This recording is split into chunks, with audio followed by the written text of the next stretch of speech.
다가온 종말론 나가도록 하겠습니다.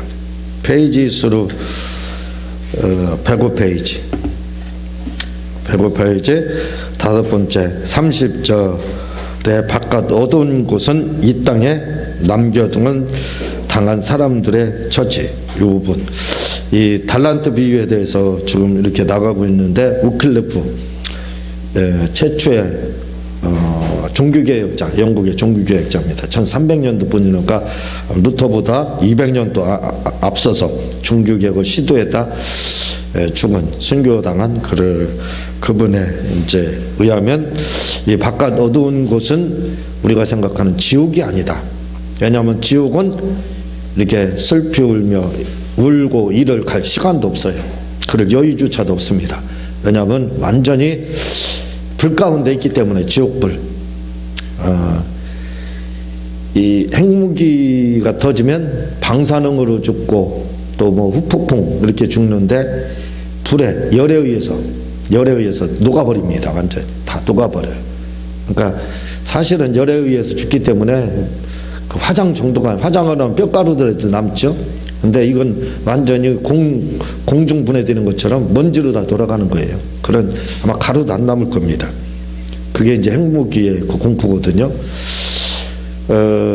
그런데 그런 것처럼 이 지옥이라고 하는 것은 마치 핵무기 폭발했을 때 그 열에 의해서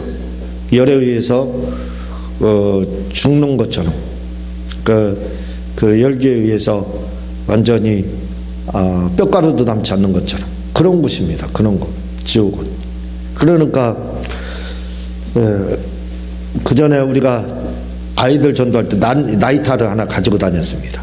가스라이터 전도할 때. 담배 피지도 않으면서 왜 가지고 다니냐 이렇게 하는데, 지옥이 있냐 없냐 아이들한테 가르쳐 주는 거 가장 좋은 게 뭐냐면, 너 손 내밀어 봐 해서 그냥 불을 다시 다 불 켜는 겁니다. 그럼 애들이 막 빼죠. 그리고 애들한테 그 불 되겠나요? 되지는 않죠. 그냥 그렇게 신용만 하는 거죠. 불이 뜨거운 거 모르는 사람 하나도 없어요. 근데 아이들한테는 각인시켜 주는 거예요. 그게요. 지옥이 이런 것이다. 너 지옥 갈 거냐? 한마디, 100마디 말보다 한마디 그게 좋은 거예요. 갖다 대는 것도 아닙니다. 딱 키면 벌써 움찔하잖아요. 불에 대해서 다 아르는가? 지옥이 이건 아무것도 아니다 하면 애들이 금방 지옥에 대한 걸 알게 돼. 그러니까 그 지옥은 바로 그런 것이에요. 나이타불 이런 거, 가스불, 인덕션 이런 거 비교할 수가 없는 것입니다. 예? 그런 막 방사능, 핵무기 터졌을 때 그 열, 그거 생각하면 되는 거예요. 그러니까 녹아버리는 거죠. 그렇지만 죽지 않는 겁니다. 지옥은. 영은 죽지 않잖아요. 영은 죽을 수가 없습니다. 그러니까, 그리고 영이라는 것이 위에 부활할 때 신경이 이복돼요. 육체가 이복된다는 거, 신경이 이복되는 거거든요. 그러니까 감각이 있다 이겁니다. 감각. 영이 감각이 없으면 뭐 지옥이든 천국이든 똑같은 것이에요. 감각이 없는데 뜨거운 곳이 있으나 뭐 좋은 곳에 뭐가 다를 거 뭐가 있어요? 감각이 없으면 똑같은 것이에요. 근데 감각이 있다는 거, 신경이 이복된다는 거, 이게 중요한 거예요. 그러니까 지옥에 가면은 그 핵폭탄 이루어졌을 때 그 열기, 그 뼈가루도 남지 않는 가루로 들어가는 그 열기, 근데 죽지 않는 그 열기 가운데 있다고 생각해 보세요. 그러니까 지옥입니다. 그러니까 지옥은 뭐 슬피 울며 이를 그럴 마음의 여유가 있는 것이 아니에요. 뜨거워. 우리가 보면 어떤 사람들 차 사고 나서 이렇게 죽을 때 앗소리도 못하고 죽어요. 앗소리도 못하고. 그런 게 즉사하는 경우, 그런 경우 많거든요. 그냥 죽는 겁니다. 그냥. 그런 것처럼 앗소리도 못하는 것이 지옥이에요. 지옥. 근데 이 슬피 울며 이를 갈 정도 여유가 있어요. 마음에. 지옥이 아닙니다. 그래서 위클리프는 그래서 지옥이 아니다 이렇게 이야기하는 거예요. 그래서 그걸 우리가 알아야 됩니다. 이 지옥하고는 다른 것이다 라는 거. 자, 마태복음 25장 30절을 그러고 시작. 마태복음 25장 30절을 보면, 한 달란트 받은 자가 바깥 어두운 곳에 갔다고 하는데, 이를 다른 사람들은 지옥으로 말하지만 저는 이 바깥 어두운 곳을 지옥이 아닌 공중재림에 참여하지 못하고 이 땅에 남겨둠을 당해 대환란을 겪게 될 성도로 봅니다. 네. 자, 무슨 말이냐면 결국 그 말이에요. 이분들은 지옥 갈 사람들이 아니라 이거죠. 천국의 가장자리, 하나님의 영광. 이 영광이라는 말이 두 가지 뜻이 있어요. 이게 헬라어가 코이네, 그리고 70인역을 만나면서 굉장히 많은 변화를 겪게 돼요. 헬라어가요. 이게 그냥 헬라어가 우리가 생각하는 그 정착된 단어가 아닙니다. 용어의 변천 과정이 굉장히 심하거든요. 그래서 이 영광이라는 말이 헬라어 독사라고 하는데, 이게 히브리어를 만나면서 빛이라는 뜻을 갖게 돼요. 하나는 빛. 또 한 가지는 마치 찬양, 기쁨, 요런 의미를 갖게 됩니다. 그래서 두 가지 의미로 다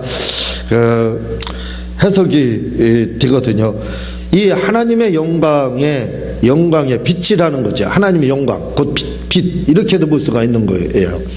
영광이라는 말, 아까 말씀드린 두 가지로 보기 때문에. 그런데 이 영광의 빛, 하나님의 빛에 의해서 빛이 멀어질수록 그 영광의 빛이 두둥불 말씀드렸던 것처럼 어두워진다 이거죠. 바로 그곳입니다. 그러니까 천국의 가장자리 있는 곳, 천국에는 아버지의 집이라고 하는 노른자위와, 그리고 천국이라는 것이 그 가장자리, 천국 자체를 영계를 10단계로 봤기 때문에 유대인들은, 그러니까 이렇게 단계별로 다르다 이거죠. 하나님의 영광이 잘 비치지 않는 것, 그곳이 바깥 어두운 곳인데 천국이라 이거죠. 그런데 이렇게 천국은 그곳인데, 그 천국에 이분들은 그 가장자리에 가게 된다 이거죠. 그런데 이들이 누구냐? 바로 대환란 때 공중재림 참여하지 못하고 대환란을 통과한 사람들. 이 사람들은 아무리 그 위에 천년왕국 들어가 뭐 한다 할지라도 천국 아버지의 집엔 갈 수 없습니다. 천국에 가는데 그 남겨진 그 사람들을 간신히 생명줄 잡은 거죠. 예수님을 믿었기 때문에. 그러니까 그들은 결국 천국의 가장자리 가기 때문에 결국 그들이 된다 이 말이에요.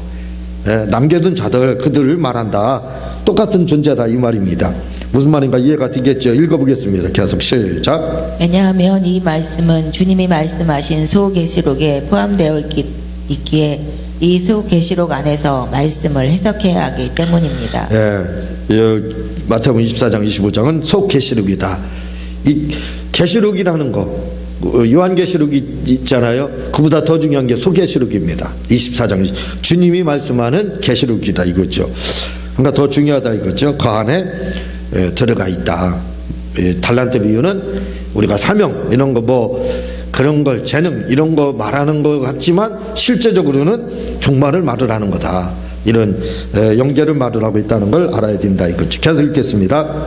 즉 달란트 비유의 종말을 입장에서 해석해야 주님의 의도를 정확히 알 수 있다는 말입니다. 이거 종말에 대한 이야기다 이거죠. 달란트 비유의 실제 해석은 본질적 해석이죠. 그건 종말에 가는 거다. 계속 읽겠습니다. 30절을 보면 주님은 한 달란트 받은 자에게 바깥 어두운 곳에서 슬피 울며 이를 간다고 하고 있습니다. 이를 통해 우리가 알 수 있는 것은 주님은 지금 공중 재림에 참여하지 못하고 대환란을 겪게 될 이 땅이 바로 슬피 울며 이를 갈 고통의 장소이며 공중 혼인잔치의 밖에 해당하므로 이곳을 바깥 어두운 곳이라 하고 있는 것입니다. 정말로 하게 되면 대환란 통과하는 곳이 그런 고통이 있기 때문에 어디냐? 바깥 어두운 곳이 된다 이거죠. 그리고 이들은 아버지의 집에 가지 못한다 이거죠. 그래서 그들은 결국은 천국의 가장자리인 거기에 가기 때문에 바깥 어두운 곳. 두 가지 의미로 다 이야기를 하고 있다 이거죠. 계속 읽겠습니다. 시작. 그러므로 여기서 바깥 어두운 곳은 바로 공중 혼인잔치에 참여하지 못하고 이 땅에 남겨둠을 당한 사람들이 있을 곳을 말하는 것입니다. 비유적으로 하면 이 땅도 공중혼인잔치에 참여하지 못한 사람들이 결국 이곳이 뭐냐? 공중전에 참여 바깥 어두운 곳이 될 수밖에 없어요. 왜? 대환란이 있기 때문에. 그러나 말씀드렸듯이 천국도 바로 그런 곳이 있다. 그들이 바로 이곳에 그 후에 가게 된다. 계속 읽겠습니다. 즉 공중혼인잔치 시 공중재림에 참여하지 못하고 낙오되어 후 3년 반 대환란을 겪게 될 사람들을 가리켜 바깥 어두운 곳이라 하는 것입니다. 예, 종말론의 입장에서는 바깥 어두운 곳은 바로 공중재림에 참여하지 못하고 대환란을 통과하는 자들. 영계의 입장에서는 천국의 가장자리 바깥 어두운 것을 그렇게 본다 이 말이죠. 결론적으로 시작. 결론적으로 말씀드리면 마태복음 25장에 한 달란트 받은 자는 지옥에 간 것이 아니라 공중재림에 참여하지 못한 성도를 말하는 말입니다. 종말론의 입장에서는 한 달란트 받은 자의 지옥 간 것이 아니라 종말론의 입장에서는 바로 공중재림에 참여하지 못하고 남겨둠을 당한 사람들. 왜? 이런 바깥 어두운 것 같은 그러한 대환란이 있기 때문에 그렇다. 계속 읽겠습니다. 그런데 여기서 한 달란트 받은 자가 공중재림에 참여하지 못한 이유는 그가 예수만 영접했지 성령을 받지 못했기 때문입니다. 예, 말씀을 여러 번 드렸지만 인침 받은 자만 한마디로 간다 이거죠. 공중재림에 참여하고 아버지의 집은 인침, 여러 번 제가 말씀을 드렸지만 초대교회에서는 성령 받은 것, 침례 받은 것, 이 두 가지를 인침 받은 걸로 그렇게 취급을 했습니다. 그러니까 우리가 침례 받고 성령 받아야만 공중재림에 참여할 수 있고 그리고 아버지의 집에 간다 이거죠. 계속 읽겠습니다. 그러니까 항상 지금 말씀드리는 게 두 가지 입장이라 이거죠. 종말의 입장과 영계의 입장. 그래서 종말의 입장은 이 땅에서의 마지막 종말시를 이야기하는 거고 영계에 있어서는 아버지의 집이냐 천국이냐 바깥 어두운 곳이냐 이렇게 이제 구별해서 말씀드리고 있어요. 계속 읽겠습니다. 이렇게 예수를 영접했다 할지라도 공중재림에 참여할 수 없는 이유는 성령을 체험하지 않은 사람은 이 성도의 7대 의무를 지킬 능력이 없기 때문입니다. 예, 실제적으로 말씀드리면 7대 의무를 감당할 수 있으면 공중재림에 참여한다 이거죠. 근데 그러니까 성령 받지 않은 사람들에게도 주어진다 이거죠. 참여할 수 있는 기회는. 그런데 주어지는데 거기에 맞출 그 기대에 부응할 사람이 없다 이거죠. 한마디로. 왜? 성령 받지 않고는 성도의 7대 의무 감당 못합니다. 그래서 이 성령 받은 자만 이게 감당할 수 있기 때문에 성령 받은 자를 이야기를 하는 거예요. 그렇지 않고는 왜? 제가 지난주에 전주에 가서도 목사님하고 이야기를 나누면서 뭐라고 이야기하냐면 제가 항상 하는 말이에요. 제 경험상 제가 예수님을 처음 믿고 고등학교 2학년 때요. 열심히 2년 동안 했어도 예수님에 대해서 캄캄하더라. 몰랐다. 근데 성령 받고 나서 눈이 열리더라. 사도행전 9장에 비늘이 벗겨지는 체험을 했다. 어제 하느라고 오늘 하느라고 틀리고 어제 예수님을 알고 있는 거하고 오늘 예수님 알고 있는 게 틀리더라. 그래서 성령 받고 나니까 이 뭔가 새로운 세계가 열리더라. 진짜 그렇습니다. 성령을 체험해야 될 이유가 뭐냐면 새로운 세계를 체험하는 거예요. 제가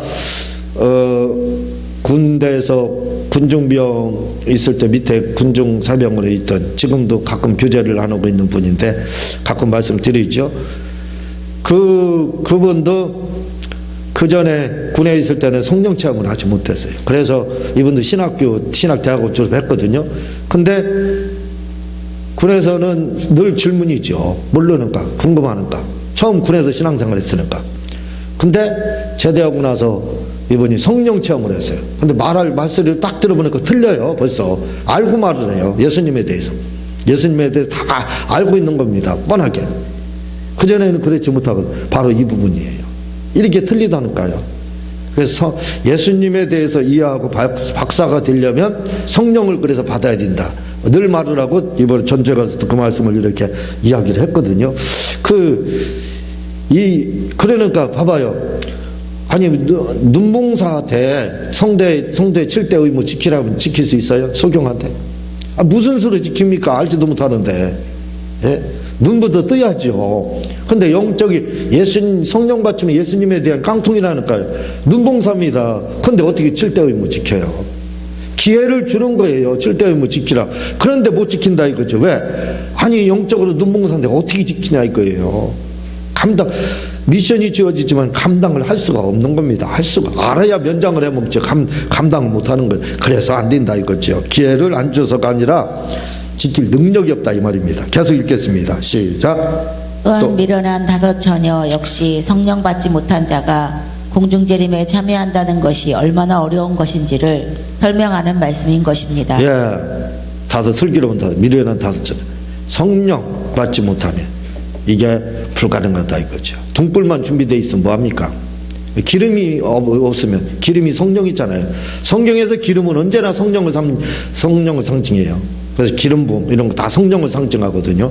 그러니까 성령이 없는 가운데는 다섯 처녀, 미련은 다섯 처녀 공중재림 맞이 못하지 않습니까? 이 감당 못한다 이거죠. 반복되는 말씀인 것 같지만 봉사가 어떻게 하느냐 이거죠. 할 수가 없다 이거죠. 먼저 눈부터 뜨는 게 급선무라 이거죠. 그래야 다른 일들을 감당할 수 있다 이거죠. 계속 읽겠습니다. 시작. 정확히 말씀드리면 성령 받지 못하다 할지라도 공중재림에 참여할 수 있는 기회는 있지만 성령의 도움 없이 이 기회를 살리는 것이 얼마나 어려운 것인지를 설명하는 말씀이 미련한 다섯 처녀의 비유인 것입니다. 네, 제가 여러 번 말씀을 드렸잖아요. 성령 받지 기회가 없어서가 아니라 기회를 주어도 살릴 수가 없습니다. 살릴 수가 없다. 감당 못한다는 거예요. 뭐 저 같은 사람에게 표를 몰아줘가지고 대통령 시킨다 하겠어요 제가요? 해본 적이 있어야지 정치를 못하는 겁니다. 그러니까 정치 해봤던 노무현 전 대통령도 뭐라고 그랬어요? 이 대통령 못해먹겠다. 수도 없이 그 얘기했지 않습니까?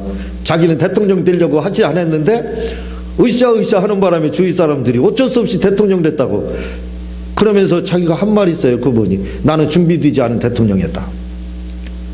그게 무슨 말입니까? 나는 대통령감이 아니었다. 대선은 안 됐었다 그 말이에요. 근데 이 정치인들은 자기가 뜻대로 뜨는 게 아니에요. 주위에서 으쌰으쌰 하면 끌려가는 거예요. 꼭두각시처럼. 노무현 전 대통령이 바로 꼭두각시였습니다. 그 말을 본인이 했었어요 여러 번. 아마 여기 계신 분들 다 들으셨을 거예요. 뉴스에도 나오고 했던 거기 때문에.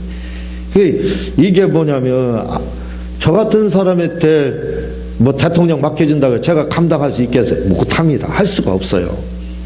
정치를 해봤던 사람들이나 그런 걸 하는 거지요. 그 마찬가지라 이거죠. 성령 받지 않고 아무것도 모르는데 맹인이 어떻게 주님의 일을 해요? 주님의 일을 도대체 뭘 한다는 겁니까? 할 수는 있겠지요. 예? 그게 바르게 어설프게 뛴다. 노무현 대통령 꼴밖에 더 되겠느냐 이거죠. 최후에 감당 못하고 자살하는 일, 그런 일들 그렇게 될 수밖에 없다 이거죠. 그러니까 이게 마치 그거랑 똑같아. 우리가 뭐 맡겨주면 뭐 회장 해먹을 것 같죠? 대거리 회장 맡겨주면 할 수 못합니다. 그 쉬운 게 아닌 거예요. 그렇게 될 수가 없는 겁니다. 마찬가지라 이거죠. 성령 받지 않고는 주님 일 감당을 못합니다. 기회를 주어지지가 않아서가 아니에요. 주더라도 본인 스스로 우리가 할 수가 없게끔 그렇게 돼 있어요. 그래서 성령을 받아야 돼요. 예수님부터 알아야 되지 않습니까? 예수님 박사부터 돼야 그 다음 뭐 나머지 사무적인 걸 알지. 아니 예수님도 모르는데 어떻게 다른 일을 해요? 예수님을 알아야 예수님 속에 있어야 예수님 박사가 돼 예수님을 설명할 수 있는 거지. 예수님을 눈뭉사처럼 코끼리처럼 만져가지고 부분적으로 이렇게 여기는 이거다 이렇게 그게 뭐예요? 그게 그림 그리는 것도 아니고 그냥 그 부분적으로 해가지고 무슨 퍼즐이 맞춰지냐 이거예요. 그렇게 될 수가 없습니다. 그래서 성령을 받으면 예수님의 박사가 돼요. 그 다음부터 이제 눈이 열리는 거예요. 성경도 못 써 있고 궁금증도 생기고 시작하면 하나님이 가르쳐주고 그렇게 해서 성경에 대한 박사도 되는 거고 영적인 성장도 이루어지는 거지. 기본인 예수님을 모르면 어떻게 예수님에 대해 설명해? 저는 예수님 만나지 않고 성령 받지 않고 예수님 만나지 않은 사람들이 설교하는 거 나 놀라워요. 나는 기적이라고 봐요. 어떻게 모르면서 예수님을 설명할까? 저는 상상이 되지가 않습니다. 그런 부분들이. 감히 도전도 할 수가 없는 거예요. 마찬가지라 이거죠. 우리가 성령 받고 예수님에 대한 성령을 받아 예수님 박사가 되는가 알으면 나머지는 7대 의무는 저절로 감당할 수 있게 된다 이거죠. 그러나 그것도 모르는데 벅찬 과업이 7가지가 주어져 봐요. 어떻게 합니까? 그건 부담이죠. 마치 일에 눌리는 거예요. 암이라는 게 뭐냐면 바위 3개가 누른다는 뜻이에요. 바위스개가 누른다는 겁니다. 그게 암이라는 거예요. 바위스개가 누르는 거예요. 예수님 알지도 못하는데 7가지 의무 감당하는 건 암이 누르는 거, 암 걸린 거랑 똑같은 겁니다. 신앙의 암. 왜? 바위가 누르는 것처럼 그게 큰 부담이 되는 거예요. 예? 그런 거, 그래서 예수님을 만나야 된다 이겁니다. 계속 읽겠습니다. 시작. 그러므로 공중재림에 참여하기 위해서는 우리는 성령을 체험하고 성도의 7대 의무를 지켜야 하는 것입니다. 공중재림에 참여하려면 무조건 성령 받아야 돼. 인침 받아. 무조건 이유 불문하고. 그리고 7대 의무 감당해야 되는데 성령 받으면 7대 의무를 감당할 수 있는 자격이 주어져요. 그래서 자유롭게 할 수가 있습니다. 근데 또 그거 감당 안 하는 사람들이 얼마나 많아요. 그러면 꽝이다 이거죠. 또 성령 받았다 할지라도 결국은 공중재림에 참여하지 못한다 이거죠. 그래서 성령 받고 7가지 감당해야 된다 이거죠. 순서가 그렇게 된다 이거죠. 받았으면 7가지 감당해야 되고 사명을. 예? 그렇지 않고 7가지부터 뭔가 하려고 한다는 건 무리수다. 불가능하다. 그걸 우리가 기억을 하셔야 됩니다. 이렇게 해서 마치고 제 9장은 다음 주에 이렇게 나가도록 하겠습니다. 제가 기도하고 주님 가르치는 걸 마치겠습니다. 하나님 아버지, 우리 은총교회 반드시 마지막 성령 받고 사명을 잘 감당하게 부족함이 없도록 도와주옵소서. 예수님의 이름으로 기도합니다. 아멘. 하늘에 계신 우리 아버지의 이름을 거룩하게 하시며 아버지의 나라가 오게 하시며